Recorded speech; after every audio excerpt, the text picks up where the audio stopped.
नमस्कार दोस्तों, आज हम इंडियन इकोनॉमी से रिलेटेड एक महत्वपूर्ण टॉपिक पढ़ने वाले हैं और यह है भारत की जीडीपी। क्वार्टर फर्स्ट में भारत की जीडीपी कितनी रही है, आज हम इसके बारे में जानकारी लेने वाले हैं। तो 2025 की पहली तिमाही, हम जानते हैं कि एक वर्ष में 4 तिमाहियां होती है। तो 2025 की पहली तिमाही क्वार्टर फर्स्ट में भारत की जीडीपी की वृद्धि लगभग 7.8% रही है, जो कि विश्व में सर्वाधिक है।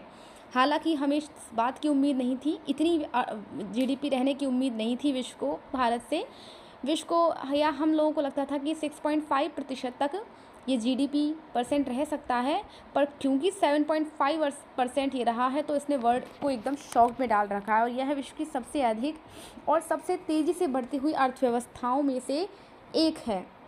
यदि हम प्रमुख देशों की जीडीपियों की बात करें तो सर्वाधिक जीडीपी वृद्धि हम जानते हैं भारत की रही है। उसके बाद चाइना 5.3%, बांग्लादेश की जो जीडीपी ग्रोथ रेट है वो भी 5.5% रही है। क्योंकि उसकी अर्थव्यवस्था भारत से काफ़ी कम है, इसलिए हम उसकी तुलना भारत से नहीं कर सकते हैं। अमेरिका की 2.5% और यूरोपियन यूनियन की 0.5% रही है।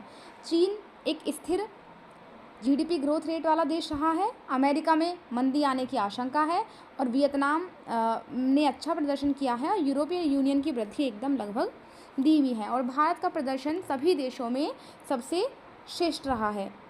यदि हम भारत की जीडीपी में प्रमुख क्षेत्रों के योगदान की बात करें तो सबसे महत्वपूर्ण है सेवा क्षेत्र, सर्विस सेक्टर। सर्विस सेक्टर में हम जानते हैं आईटी, फाइनेंस, बिजनेस प्रोसेस और टूरिज़्म इम्पॉर्टेंट है। टूरिज़्म को बढ़ाने के लिए हालांकि सरकार कई प्रयास कर रही है।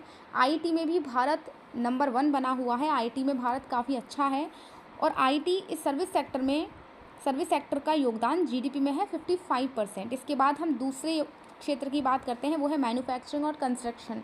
मैन्युफैक्चरिंग भारत में दिन प्रतिदिन बढ़ता जा रहा है। विदेशी निवेशों की वजह से मैन्युफैक्चरिंग भारत में बढ़ रही है, लेकिन अभी भी हम जानते हैं कि चाइना मैन्युफैक्चरिंग हब बना हुआ है। हमें हालांकि इसमें बेहतर प्रयास करने की अभी अधिक आवश्यकता है, पर मेक इन इंडिया की वजह से और इंफ्रास्ट्रक्चर प्रोजेक्ट की वजह से, विदेशी निवेशों की वजह से हम उम्मीद करते हैं कि यह और अधिक वृद्धि करेगा। हालांकि अमेरिका के टैरिफों की वजह से इस पर कुछ प्रतिकूल प्रभाव पड़ सकता है, लेकिन क्योंकि हम भारत हैं और हम आपदा में अवसर खोजने वाले देश हैं, तो हम उम्मीद करते हैं कि हम इस आपदा में भी कुछ बेहतर अवसर खोजेंगे। जैसे कि कल नरेंद्र मोदी जी जापान गए थे और वहाँ $68 बिलियन का निवेश करने के लिए जापान ने कहा है, तो उम्मीद करते हैं कि हम इस आपदा को अवसर में बदलकर शीघ्र ही और अधिक इंफ्रास्ट्रक्चर में अपने आप को और अधिक मजबूती से पेश करेंगे। इसके बाद है कृषि क्षेत्र।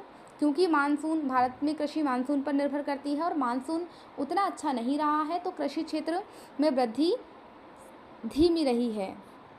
इसके अलावा महंगाई और कीमतों की बात करें तो भारत में महंगाई 5.5 से 5.5% तक रही है। खाद्य महंगाई थोड़ी सी बढ़ी है, लेकिन पेट्रोल, तेल और ईंधन की जो कीमतें हैं उनमें स्थिरता बरकरार है।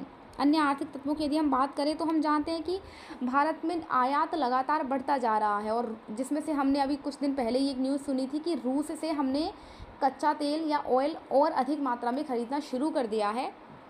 इसका मतलब भारत में आयात बढ़ रहा है और निर्यात में हल्की गिरावट है, जिसे हम उम्मीद करते हैं कि और मेक इन इंडिया प्रोजेक्ट की वजह से इन्हें और अधिक सुधारने का प्रयास करेंगे। यदि हम रोजगार की बात करें तो शहरी क्षेत्र में आईटी और मैन्युफैक्चरिंग में अवसर बढ़े हैं, लेकिन ग्रामीण क्षेत्रों में क्योंकि लघु और घरेलू जो उद्योग थे वो धीरे धीरे खत्म होने की कगार पर हैं, इसलिए ग्रामीण क्षेत्रों में रोजगार के अवसर में अभी भी चुनौती बरकरार है, जिस पर हम सबको मिलकर कार्य करने की आवश्यकता है। रुपया की कीमत पहली तिमाही में डॉलर के मुकाबले रुपया की कीमत 83 से 84 थी। हालांकि अभी ये जो कीमत है रुपयों में और अधिक गिरावट देखी गई है और अभी 88 तक पहुंच गया है। एफडीआई विदेशों से निवेश में सेवा और मैन्युफैक्चरिंग के सेक्टर में विदेशों में निवेश बढ़ता ही जा रहा है, जिसमें वृद्धि हुई है। इसके बाद यदि हम चुनौतियों की बात करें तो क्योंकि भारत में कृषि क्षेत्र में धीमी वृद्धि हो रही है और ये भारत में एक कृषि प्रधान देश है, इसलिए ये भारत के लिए एक चुनौती बनी हुई है और हम इस पर शीघ्र ही सरकार शायद इस पर कुछ कार्य करें। वैश्विक आर्थिक मंदी से भारत का निर्यात प्रभावित हो सकता है। जो विदेशों से लगा हुआ टैरिफ है, मोस्टली अमेरिका का जो टैरिफ है, उससे भी भारत पर निर्यात प्रभाव पड़ेगा। बेरोजगारी और ग्रामीण विकास में सुधार की आवश्यकता है। कुल मिलाकर भारत की इकोनॉमी फास्टेस्ट ग्रोइंग इकोनॉमी है, जिस पर हमें लगातार और हम मेक इन इंडिया प्रोजेक्ट्स को यदि हम बढ़ावा देंगे, यदि हम भारत में बना हुआ सामान ही खरीदेंगे, तो उम्मीद है कि यह तो विदेशों के टैरिफ भी हमारे ऊपर कोई भी असर नहीं कर